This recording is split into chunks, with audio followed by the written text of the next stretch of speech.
I turned on the lights, and silence greeted me. The chandelier glowed across the polished floors. The wine glasses sparkled.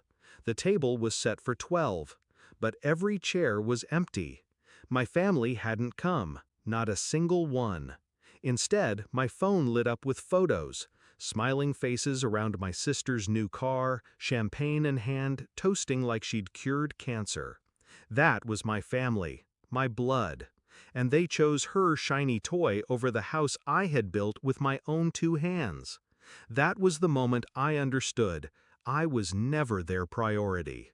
It wasn't new. As kids, she was the star. I was the shadow. She got applause for grades, gifts for achievements. I got silence, sometimes scolding. When I bought my dream house, I thought maybe, just maybe, this would change things. An invitation to gather, to celebrate together. A chance to prove I was more than the afterthought.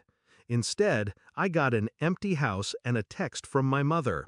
"Sorry, honey, your sister's unveiling her car today. We'll catch the next one." The next one? Like my life was a rerun they could skip? As the lights hummed above me, my phone rang again. My father's voice cracked through the speaker. "We need to talk, now." That tone, urgent, commanding, like I was the one who had disappointed him, like their betrayal required my explanation. I didn't shout, I didn't plead, I just listened. He spoke about family, about loyalty, about how I should understand. But I'd understood for years, too well. I hung up and sat in the quiet. No rage, no tears, just clarity. They thought they could ignore me, and I'd keep crawling back. But I had something my sister's car didn't: permanence. This house wasn't a trend, it was a fortress, a weapon. So I built my plan brick by brick. The first move was the deed. I rewrote the ownership documents, clean, airtight, untouchable.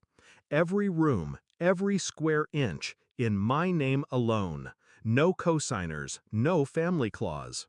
The second move was the trust fund my grandfather had left behind. They thought it was long gone. What they didn't know was that he had tied it to property ownership. Whoever held the deed to this estate controlled the trust, and now I held both. 2 weeks later, I invited them again. This time, they came running. Cars lined the driveway. Laughter filled the hallways. My sister paraded through the rooms like a queen, already making comments about her future space. I watched her fingers trace the marble counters, watched my parents nod in approval, watched them assume that once again I would be the generous sibling who handed everything over. But I wasn't here to hand anything over. I was here to lock everything down. Dinner was served. I raised my glass. "To family," I said, my voice steady, almost warm. They smiled, relaxed, certain the balance of power hadn't shifted. That's when I laid down the truth. The deed, the trust, the money, all of it. It's mine, legally sealed, irrevocable. At first, they laughed. Then the documents hit the table. Official, stamped, signed. Faces drained, forks froze mid-air. My sister whispered, "That's not fair." "Fair?" I said.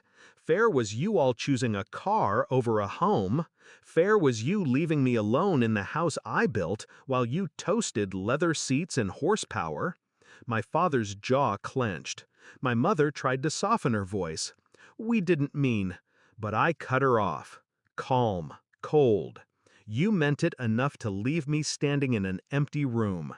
So now I mean this. You will never touch a cent of this fortune. Not the trust, not the house, not me." They argued, they begged. My sister slammed her hand on the table.